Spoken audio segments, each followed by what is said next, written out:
행복한 아침입니다. 안식일에 성전에 오면 이제 올겐 소리가 처음에 들려요.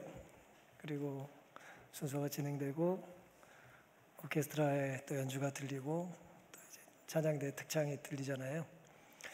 어떤 음악이 눈에 보이는 게 아니고 귀에 들리는 것인데 가끔 음악을 음미하려면 좀 눈을 감게 되잖아요. 안 그렇습니까? 눈을 감게 되는데 한참 듣다가 보면 보고 싶어요. 누가 이런 소리를 내나, 그리고 이제 보고 싶잖아요. 우리의 신앙도 그런 것 같아요. 우리가 매우 제한된 이성과 또 감각을 가지고 사는 존재들이지만 하나님께서는 우리의 연약함에 역사하시고 또 들려주시고 또 보게 하시고 또 닿게 하셔서 하나님에 대한 이해가 더 깊어지게 해주시는 것 같습니다. 귀한 찬양과 늘 연주를 해서 수고해 주시는 하나님의 자녀들에게 하나님의 복이 함께 하시기를 간절히 바랍니다. 오늘 말씀은 누가복음 12장 16절부터의 말씀인데요. 제가 주제 성경절 2절을 먼저 읽겠습니다. 하나님은 이르시되 어리석은 자여 오늘 밤에 너의 영혼을 도로 찾으리니 그러면 너의 예비한 것이 네 것이 되겠느냐 하셨으니 자기를 위하여 재물을 쌓아두고 하나님께 대하여 부요치 못한 자가 이와 같으니라. 질문 하나 드리겠습니다. 천국에 가고 싶으신가요? 말에 뭐에 그런 반응은 아니고 이거 시큰둥한데 다시 질문을 드릴게요. 한번 여러분의 속 생각을 한번 소리를 굳이 내지 않으시더라도 한번 대답해 보세요. 정말 나는 천국에 가고 싶은가? 정말 천국에 가고 싶으신가요? 지금 당장 가고 싶으세요? 살 날이 얼마 안 남으셨어요? 우리가 우스갯소리로 이제 기독교 신앙을 이제 좀 희화하는 사람들이 그렇게 말을 합니다. 그렇게 천국 하면서 지금은 아니라고 얘기한다는 거예요. 물론 우리는 사후 세계가 일반 개신교와 좀 다르죠. 저희는 죽으면 바로 하늘 간다고 그렇게 생각하지는 않잖아요. 어쨌든 그런 것들을 좀 자체하더라도요. 가고 싶지만 지금은 아니다라고 우리가 생각을 한다면 결국 언젠가는 갈 거라고 생각하고 이제 믿고 있지만 당장은 아니라고 말할 때는 필연적으로 연결되는 무엇인가가 있지 않겠습니까? 해야 될 일이 있어요. 그렇죠? 만나야 될 사람이 있습니다. 죽으러 고생해서 뭐 하나 땄는데 그거 한번 즐겨보지 못한 게 이제 아쉽잖아요. 우리 나름대로 이제 계획이 있는 것입니다. 그리고 우리 계획의 맨 끝에 이제 하나님의 나라가 있다고 우리는 이제 생각하고 싶은 것이죠. 그렇다면 여러분께서 지금 당장은 아니고 나중 언젠가라고 생각할 때 지금 당장 내가 하고 있고 또 하고 싶고 또 해야 하는 그 계획 중인 그 일이 성취가 됐다고 가정을 해보신다면요. 그 여러분이 그토록 하고 싶어 하시고 누리고 싶으시고 또 붙잡고 싶은 그것이 천국에 필요한 것입니까? 천국 가면 필요 없는 거예요? 천국 가면 혹시 더 좋은 거 있는 거 아니에요? 천국에 쓸모없고 필요 없는 것을 길을 쓰고 붙잡고 살기 위해서 우린 지금 당장은 아니라고 생각할 때는 없는지 모르겠습니다. 오늘은 내 예비한 것이 네 것이 되겠느냐라고 하는 예수님 말씀을 제목으로 함께 은혜를 나누겠습니다. 여기 한 문장 안에 내 예비한 것이 네 것이 되겠냐는 한 문장 안에 하나하나 좀 끊어서 오늘 말씀을 살펴보겠습니다. 그러니까 너라고 하는, 나라고 하는 한 사람을 좀 생각해 보겠습니다. 나는 누구인가? 나는 누구인가에 대한 정의를 우리는 스스로 나를 이제 정의할 수 있습니다. 마치 누군가에게 소개할 때 나는 누구입니다라고 소개할 때 나는 내가 채우는 존재예요.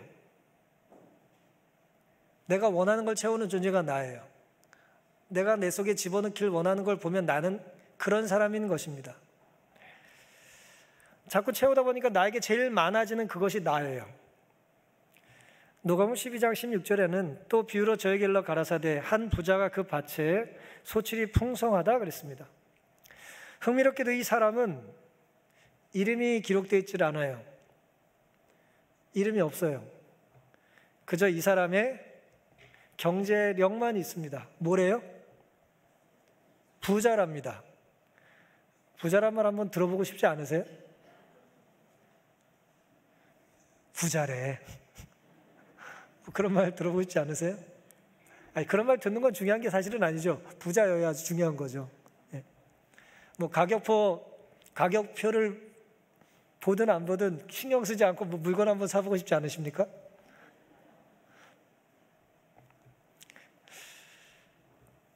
이 사람의 이름이 없어요. 그냥 그 사람은 부자랍니다.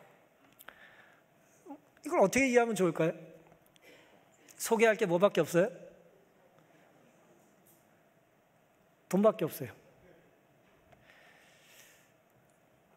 부자로 불린 주인공은 그가 많이 가진 것이 무엇인지로 소개가 되는데요. 밭에 소출이 풍성했다 그랬습니다. 마치 최우등 학생에게 성적표가 그의 가치를 증명해 주는 것 같아요. 탁월한 운동선수에게 금메달 개수로 자신의 존재를 나타내는 것 같습니다. 얼마나 대단한지를 자기가 이룬 것으로 이제 증명받는 것이죠. 그렇다면 가진 게 돈밖에 없는 사람에게 돈을 빼버리면 뭐가 남습니까? 가진 게 돈밖에 없다니까요. 근데 돈을 빼버리면 이 사람은 어떻게 됩니까? 할 줄 아는 거라고는 플룻 연주밖에 없는데 대나무 피리밖에 없어 지금. 그럼 뭐가 되는 거예요, 그 사람은? 사실 이 이야기는 이제 배경이 있습니다. 이 비유에는 배경이 있는데요. 한 남동생이 형이 자기 유산을 다 차지했다고 예수님께 찾아와가지고 내 몫을 찾아달라고 부탁을 해요. 이 정당한 부탁입니까? 더 달라는 게 아니고요. 내 몫을 달라고요. 두 형제라면 3분의 1로 나눠서 3등분해서 형이 2개 갖고 나는 하나를 가지면 되거든요. 장자가 2배 가지니까 3분의 1의 내 아버지의 몫을 달라고 예수님께 찾아와서 부탁을 하는 것이죠. 그때 예수님께서는 나는 물건 나누는 자가 아니다, 재판장도 아니다 하시면서 아주 좀 매몰찬 말씀을 하셨어요. 삼가 탐심을 물리치라 말씀하셨어요. 내 몫을 달라는 게 탐심이에요? 어쨌든 예수님은 내 몫을 고집하는 것도 이제 탐욕스러울 수 있다고 진단을 하신 겁니다. 사람의 생명이 그 소유에 넉넉한 데 있지 않다고 말씀하셨어요. 예수님은 뭘 주고 싶으신 거예요? 뭘 주고 싶으신 거예요? 생명을 주고 싶은데 자꾸 뭘 달래요? 돈을 달라는 거예요. 나는 너에게 생명을 주러 왔다. 근데 왜 자꾸 나한테 돈을 달라고 그러냐? 라는 말씀을 하신 거죠. 화이트는 이 상황을 이때야말로 자기 마음에 있는 가장 큰 소원을 크신 하나님께 아뢰 수 있는 기회였다고 이제 기록을 합니다. 예수님 앞에 나와가지고 내 가장 소중하고 귀한 것을 아뢰 수 있는 기회였는데 이 사람은 그 유일한 기회를 뭘 달라는데 사용합니까? 돈 좀 주십시오라고 말하는데 사용한 거예요. 한 번쯤 다 읽어보셨을 텐데요. 톨스토이의 사람에게 얼마만큼의 땅이 필요한가라는 이 단편 소설이 하나 있는데요. 거기 보면 땅을 좋아하는 한 농부 이야기가 나옵니다. 러시아가 얼마나 땅이 넓어요. 어느 동네에 가면 거기는 땅을 아주 싸게 살 수 있다고 하는 소문을 들었습니다. 이 사람이 이제 그 동네에 갔어요. 가서 이제 그 땅을 살 수 있는 사람에게 이제 물어봤습니다. 얼마입니까? 그랬더니 여기는 땅이 얼마, 정해진 땅이 없고요. 해지기 전까지 네가 뛰든 걷든 기든 하고 선만 그어놓으면 그게 다 네 땅이라고 알려줍니다.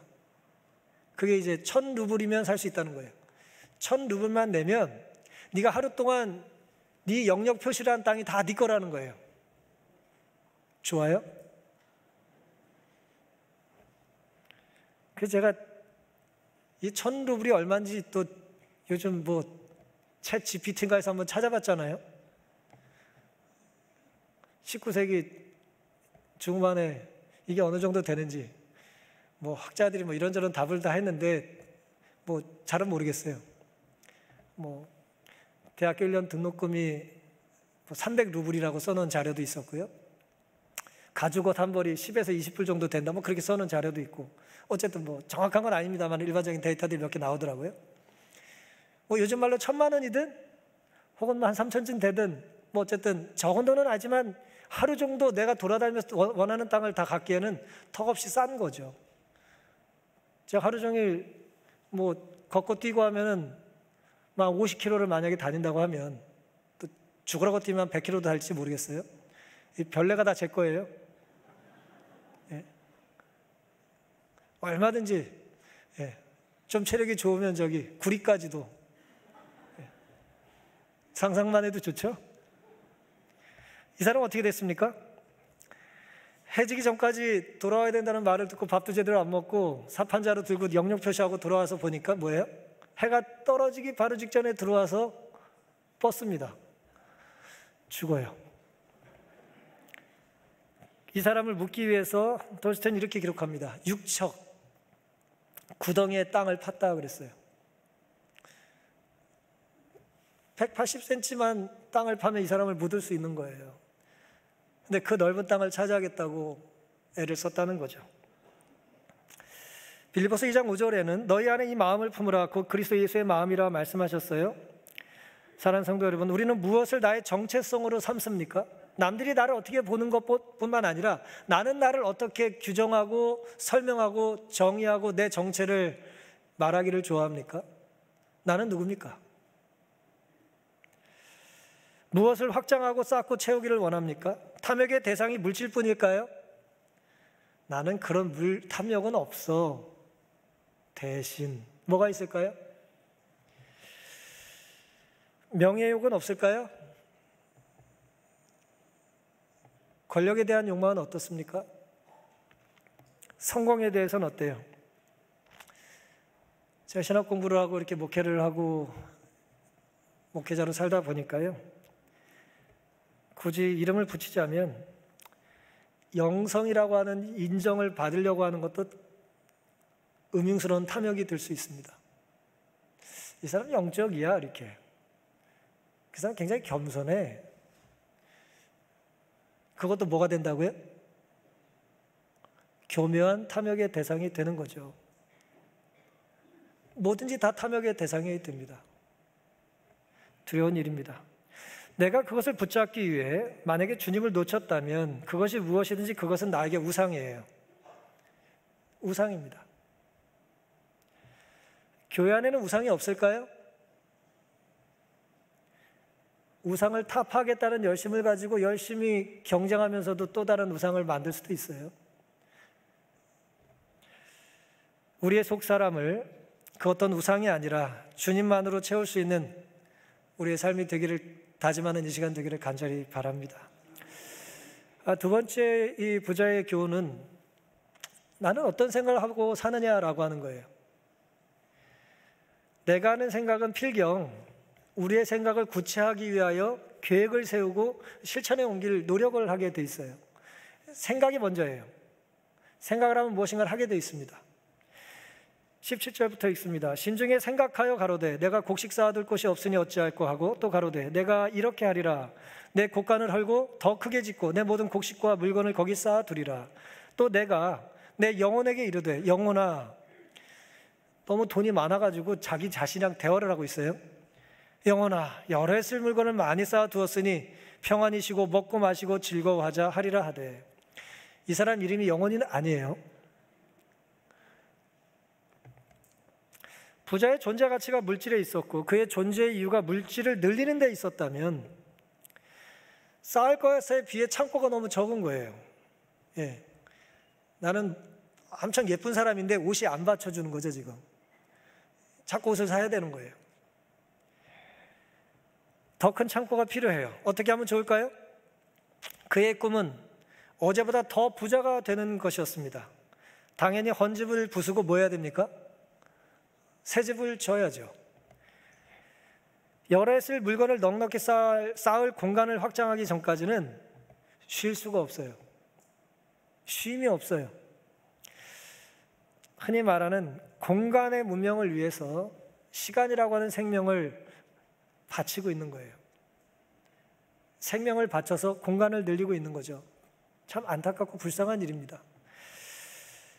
쉴 곳을 마련하려고 쉴 틈이 없어요. 참 안타까운 일입니다. 먹을 것 준비하다가 굶어 죽어요. 한 번도 하나님이 주시는 평안을 누릴 수가 없는 것입니다. 안식일이 시작됐는데도 이를 내려놓지 못하는 거예요. 꿈이 있기 때문에 그런 거죠. 계획이 있기 때문에 그렇고 생각이 있어서 그런 것이죠. 우리의 관심사가 오직 물질뿐이라면, 영적인 일에 아무런 관심이 없다면 도대체 나는 어떤 생각을 하고 사는 사람입니까? 다음 이사갈 곳을 위하여는 우리가 준비를 열심히 할지 모르겠어요. 늘려가는 꿈 있잖아요, 이렇게. 그 다음에 단순히 공간은, 물리적인 공간 확장은 사실 큰 의미는 없습니다, 요즘은. 어느 동네냐가 또 중요해요. 네. 하지만 정작 영원히 살 곳에 대한 준비와 관심이 없어요. 생각 속에 내 욕망의 자리는 자꾸 커지지만 하나님은 전혀 고려의 대상이 아닙니다. 누군가 우리의 계좌를 들춰보고 나도 모르게 분실한 수첩이나 다이어리를 누가 확인해 본다면, 누군가 그것을 발견하고 나를 어떤 사람이라고 추정할까요? 내가 어떤 사람인지를 알게 되지 않겠습니까? 어디에 돈을 많이 지출하는지, 스케줄에 얼마나 많은 일들이 있는지, 누구를 주로 만나는지, 어떤 일에 관심이 있는지, 서재 와서 책을 보면 이 사람이 주로 관심 있는 서적은 뭔지를 알 수 있지 않겠어요?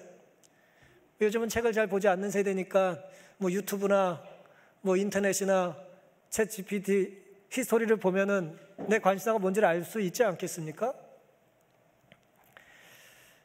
이 사람 진짜 안식일교인이네. 이 사람 진짜 신앙인이네. 이 사람의 관심은 온통 하나님이네 라고 하는 추측이 나올까요? 아니면 이 사람은 기업가인가? 이 사람은 비즈니스맨인가? 연예인인가? 그런 생각을 할까요? 건축이 나쁜 것도 아니고 경영이 나쁜 것도 아니고 금융이 왜 나쁘겠습니까? 다 필요한 것이죠. 문제는 우리의 삶을 내가 입으로 굳이 꾸미거나 설명하거나 설득하지 않을 때에 어떻게 보여지는 삶을 객관적으로 살고 있냐는 거예요.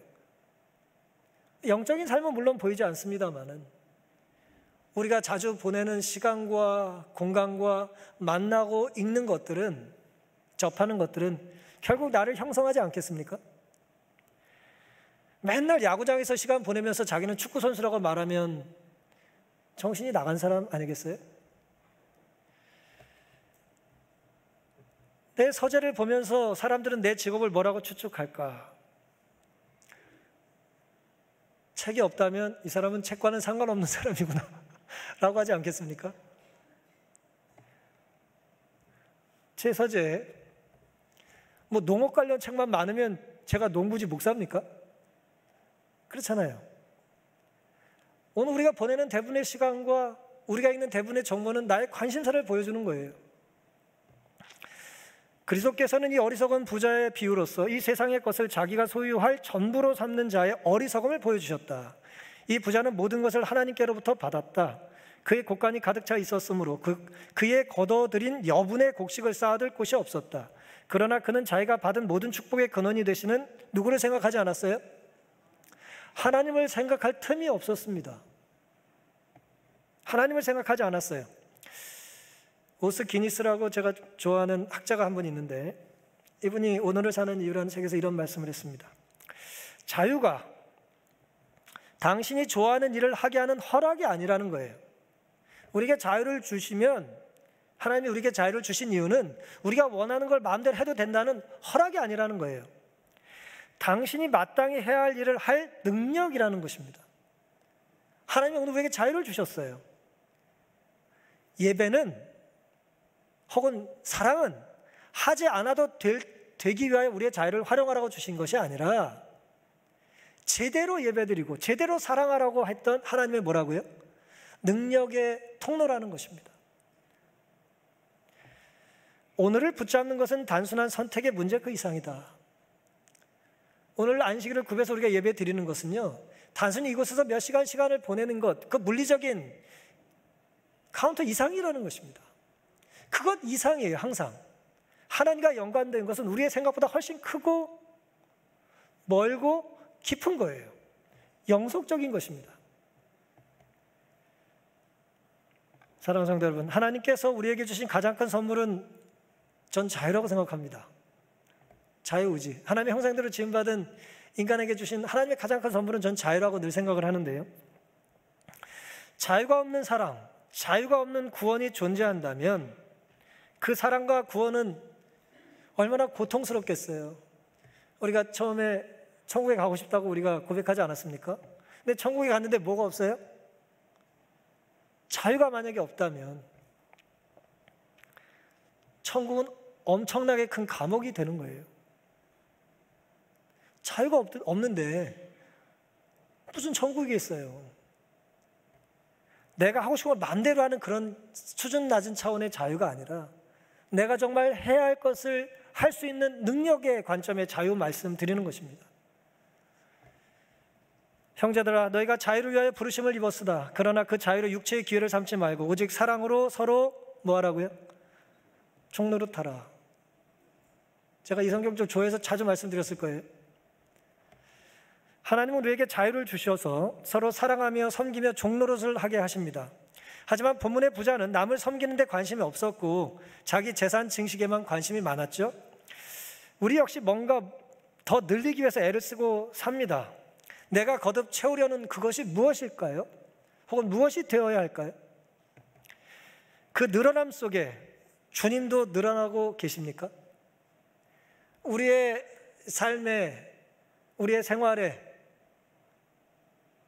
우리는 수납장이 늘어나길 바라고 침실이 늘어나길 바라잖아요. 그런데 예수님께서 거하실, 예수님을 영접할 응접실이 순전히 예수님 때문에 신앙적인 이유로 늘어나기를 우리는 정말 바라고 삽니까? 우리가 쌓는 창고에 주님이 안 계신다면 성경은 두렵게 그 창고를 한마디로 바벨론이라고 말해요. 그것은 아무리 커도 결국 무너질 것이고 무너지기 전에 뭐 해야 됩니까? 우리는 탈출해야 됩니다. 우리가 부술 만한 용기가 없다면 적어도 뛰쳐나올 만한 결단은 있게 되기를 간절히 바랍니다. 본문이 우리에게 주는 마지막 교훈은 나는 누구를 위해 사는가라고 하는 질문입니다. 너의 예비한 것이 네 것이 되겠느냐라는 거예요. 아니에요? 오늘 밤 네 영혼을 도로 찾으면 네 것이 되겠느냐, 누구를 위해 사느냐라고 하는 것입니다. 누구를 위해서 사냐라고 할 때는 필경 내가 내 삶의 주인이라고 생각하는 사람과 나는 내 삶의 주인이 아니라고 생각하는 삶의 태도는 같을까요, 다를까요? 당연히 다르겠죠. 내 운명의 선장이 나고 내 삶의 주인이 나라고 하는 사람의 선택과 내 생명의 주인이 따로 있다고 생각하는 청지기 직분의 삶에 의식을 하고 사는 사람의 선택은 같을 수가 없잖아요. 나는 누구를 위해서 사는가라고 하는 질문은 사실은 내 삶의 주인이 누구냐라고 하는 것이고 나는 누구의 청지기로 살아야 되느냐라고 하는 질문과 같은 것입니다. 20절, 21절입니다. 하나님은 이르시되 어리석은 자여. 하나님은 우리에게 그렇게 말씀하실 수 있어요? 우리의 생명의 주인이 되시기 때문에 안타까운 마음으로 어리석다고 말씀하십니다. 오늘 밤 너의 영혼을 도로 찾으리니 그러면 너의 예비한 것이 네 것이 되겠느냐 하셨으니 자기를 위하여 재물을 쌓아두고 하나님께 대하여 부여치 못한 자가 이와 같다 그랬습니다. 자기에 대한 재물, 하나님께 대하여는 쌓지 않는 사람, 그러니까 나와 하나님을 대조하고 있는 거죠. 영원한 생명과 하룻밤의 죽음을 또 비교하고 있는 것입니다. 부자와 빈자를 비교하는데 부자인데 엄청 가난할 수 있어요. 어떤 부분에서는 마치 어떤 것에 대한 통달한 한 지식인이 다른 분야는 아무것도 모르는 일자무식일 수 있는 것과 같은 거예요. 너의 예비한 것이 네 것이 되겠느냐라는 질문은 너는 무엇을 쌓으며 살았고 누굴 위해서 살았느냐, 그런데 그것이 나 자신만을 위해서 살았다면 죽어버리면 내가 누리고 산 것에 대한 혜택을 아무도 누리지 못하게 되잖아요. 그 질문이에요. 누구를 위해서 넌 그 일을 했냐는 거예요. 넌 오늘 죽을 건데. 여러 해 쓸 곡식을 저장할 창고를 지을 계획을 세운 사람을 성경은 어리석다고 말하죠. 하지만 세상은 지혜롭다고 칭찬할 거예요. 세상은 곡식을 쌓아둘 상황이, 곡식이 너무 많아서 창고가 부족하면 뭐라고 말할까요? 창고를 늘리라고 말합니다. 하지만 하나님은 뭐라고 말씀하세요? 곡식을 나누라고 말씀하시죠. 해법이 달라요. 이 물질과 시간의 주인이 누구냐라고 하는 인식 차이로 해법이 달라지는 거예요. 세상은 영원히 살 듯 마음껏 즐기라고 합니다. 하지만 하나님은 넌 오늘 밤 죽을 수도 있어. 그것을 기억해야 되라고 말씀하고 계신 거예요. 이 사람은 자신만을 위해 계획하고 살았다. 그는 자기의 장래를 위해 넉넉하게 비축되어 있는 것을 보았다. 그는 이제 자기의 수고의 열매를 보관하고 즐기는 것 외에는 아무것도 할 일이 없다고 생각했다. 그는 자기가 남보다 더 많은 은총을 입었다고 생각하고 자기의 현명한 경영에 대한 공로를 자신에게 돌렸다. 그는 동리 사람들로부터 명석한 판단력을 가진 운 좋은 시민으로 존경받았다 그랬어요. 어리석은 사람의 특징들이죠. 자기의 소유한 것을 하나님보다 더 의지했다는 거예요. 내가 의지할 것을 쌓는 거예요. 내가 의지할 것을 늘리는 것입니다.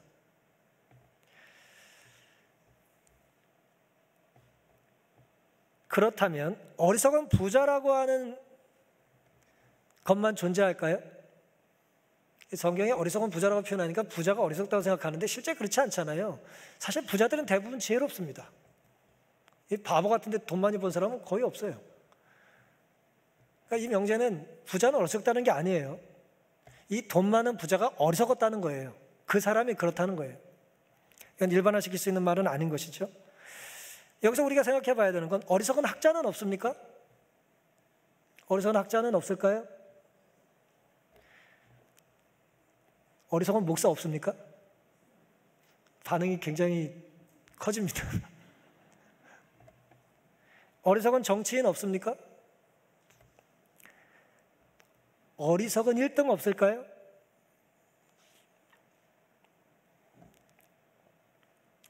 하나님이 없는 그 어떤 학문도, 그 어떤 성직도, 그 어떤 권력이나 탁월함도 어리석은 거예요. 모든 것의 주인이신 하나님은 우리에게 기대하시는 것이 있어요. 그게 뭘까요? 이 불성실한 청지기에게 다음과 같은 기별이 임했다. 어리석은 자여, 오늘 밤 내 영혼을 도로 찾으리니 여기에 돈으로는 해결할 수 없는 요구사항이 있다. 그가 쌓아둔 재산으로 이러한 사형 집행을 연기시킬 수 없었다. 돈 많다고 더 오래 살 수 없다는 거예요. 그가 일생 동안 수고하여 얻은 것이 일순간에 그에게 쓸모없는 것이 되고 말았다.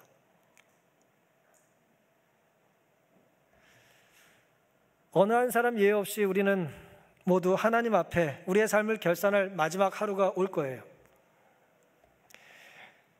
세상 사람들은 성실하다고 말해도 하나님은 불성실하다고 말씀하실 수 있습니다.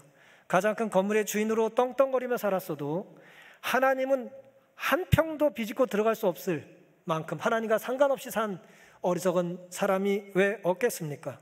일생을 애지중지 쌓고 품은 것이 하늘 가면 아무 소용없다는 것이 드러나는 삶이 왜 없겠어요? 하나님께 사로잡힌 부자, 그가 그런 인생이었다면 얼마나 아름다운 삶을 살 수 있었을까요? 하나님께 사로잡힌 학자, 하나님께 사로잡힌 예술가, 온전히 하나님께만 사로잡힌 종교인, 얼마나 아름다운 인생을 살 수 있겠습니까? 그는 자기의 풍부한 재물의 일부분을 나누어 줌으로써 손쉽게 많은 가정이 궁핍을 면할 수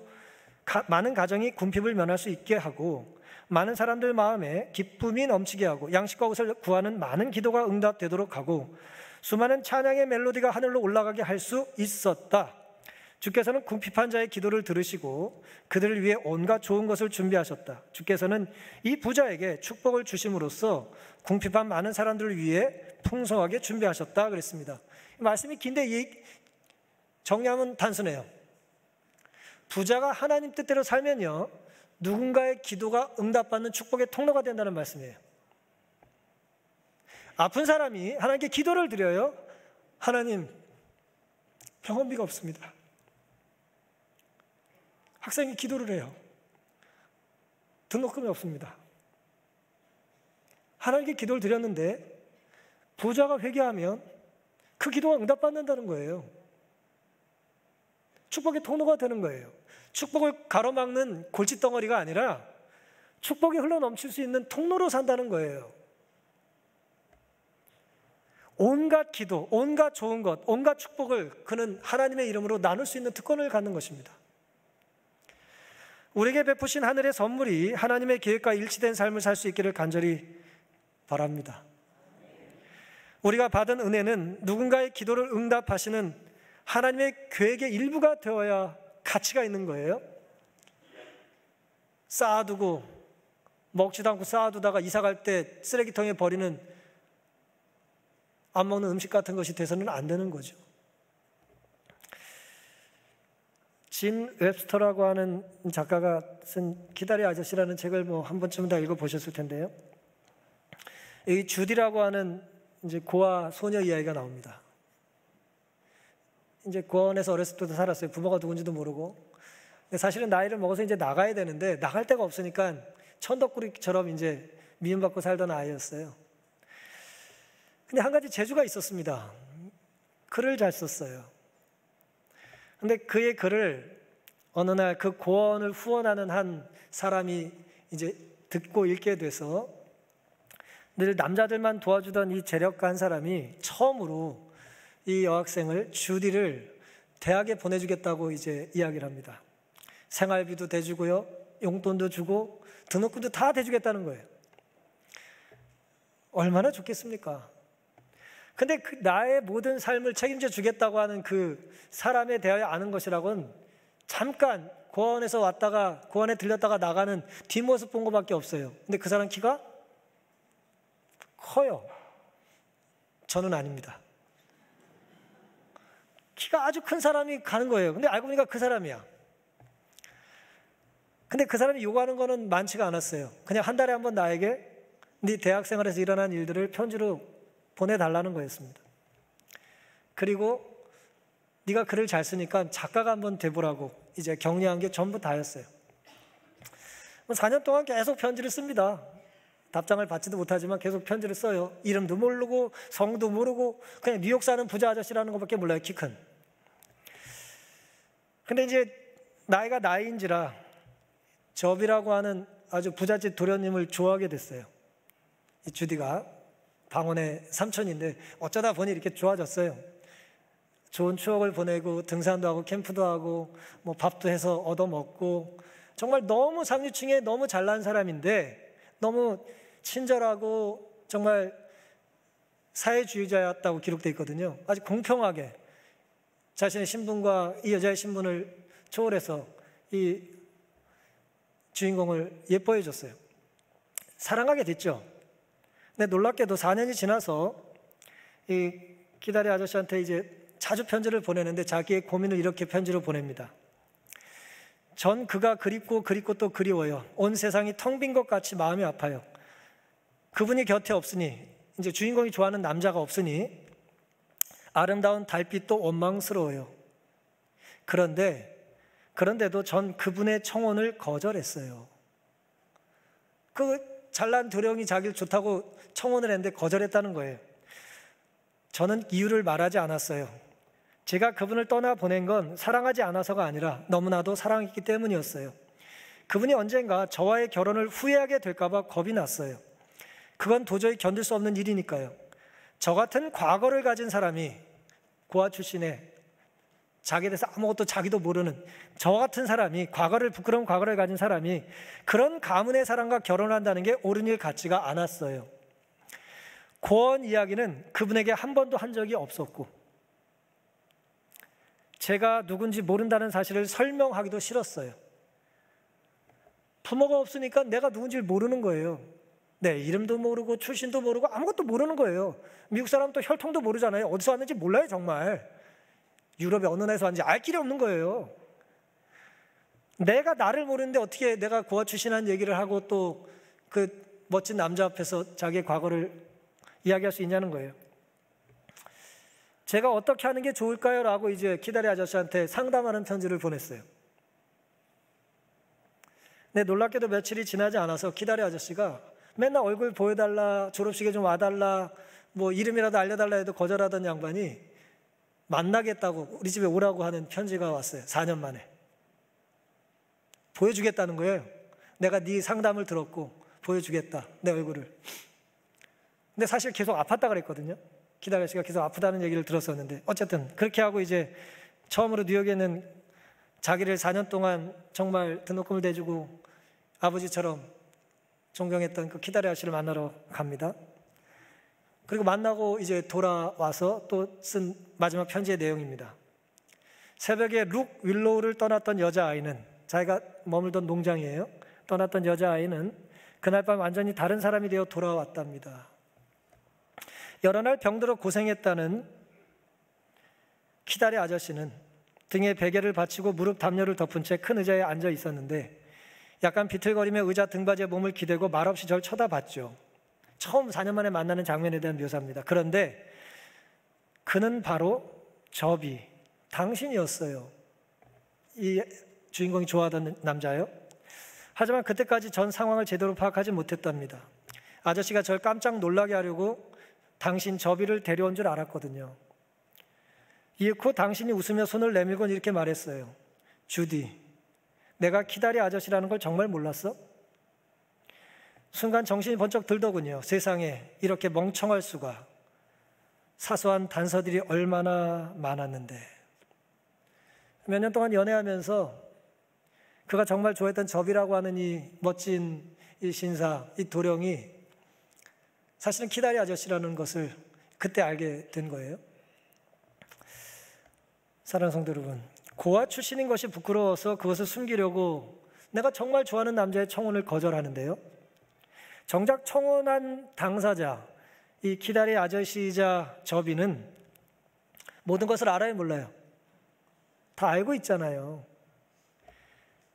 다 알고 있는데, 알고 있음에도 불구하고 자신이 했던 청혼을 이 주디라는 여자, 고아 출신의 여자아이가 뭐 할 자유를 줘요?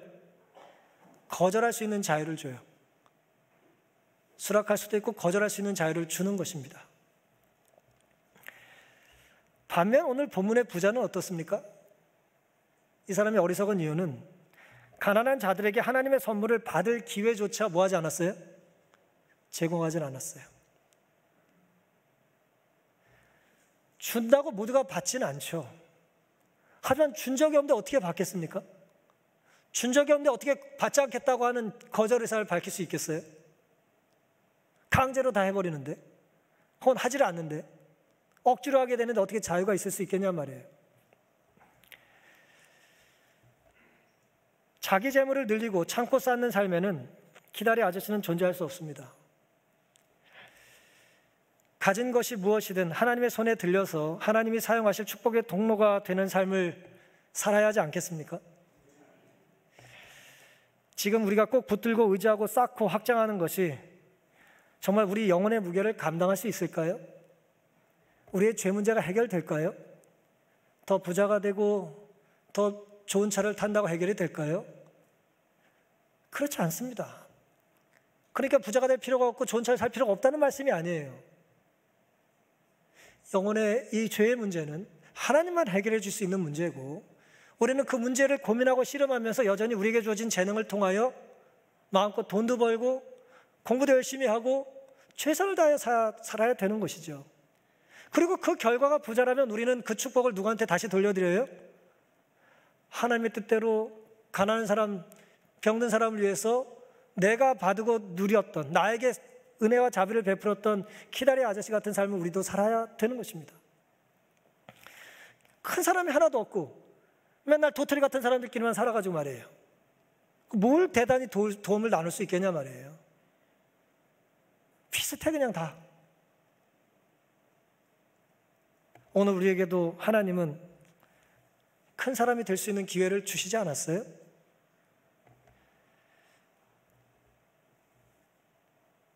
주님이 우리에게 어리석은 부자가 아니라 기다리 아저씨로 다가오셨음을 인하여 감사하게 되시기를 바랍니다. 천국엔 아무 쓸데없는, 천국에선 전혀 필요 없는 무가치한 것들만 잔뜩 끌어안고 뒤뚱거리며 살지 않게 되시기를 간절히 바랍니다. 오늘 밤 하나님께서 우리의 영혼을 가져가신다면 우리가 예비한 모든 것이 하늘과 어떤 관련이 있어야 하지 않겠습니까? 오늘 우리의 선택과 계획이 우주의 주인이신 하나님의 선한 청지기의 모습이기를 간절히 바랍니다. 마태복음 6장 19절부터입니다. 너희를 위하여 보물을 땅에 쌓아두지 말라. 오직 너희를 위하여 보물을 하늘에 쌓아두라. 거기는 좀이나 동록이 하지 못하며 도적이 구멍을 뚫지도 못하고 도적질도 못하느니라. 내 보물이 있는 곳에는 내 마음도 있느니라. 그리스도께서는 인간에게 부여한, 인간에게 영원한 부를 주시려고 오셨다. 영원한 부를 주시려고 오셨다. 그러므로 우리는 그분과의 연결을 통하여 그 부를 받아 뭐 해야 한다? 나누어야 한다. 나누라는 말에 반응을 보이시기 바랍니다. 내가 받은 걸 나누시기 바랍니다. 그럼 받은 것이 늘어날까요? 줄어들까요? 물리적으로는 줄겠지만 영적으로 불어나게 될 것이고, 필요하면 하나님께서 믿을 만한 사람이 되어 더 큰 것을 맡겨주시겠죠. 뭐 더 큰 거 받고 싶고 더 큰 거 맡고 싶어서 우리가 순종하는 게 아니에요. 뭐 일만 많고 골치만 아프지 뭐가 좋겠어요. 하지만 그것이 하나님의 뜻이라면 우리가 한번 큰 사람이 좀 돼봐야 되지 않겠어요? 반응이 현찮아가지고 설교를 못 끝내겠습니다. 우리가 하나님 앞에 누군가 키다리 아저씨 때문에 지금 우리가 살고 있는 것처럼 누군가에게 키다리 아저씨가 적어도 한 번은 혹은 한 명에게는 되어봐야 하지 않겠습니까? 오늘 우리 아멘에 하나님께서 하늘의 복을 채워주시기를 바라고요. 축복의 통로가 되는 우리 모두가 되기를 바라면서 오늘 말씀을 마치겠습니다.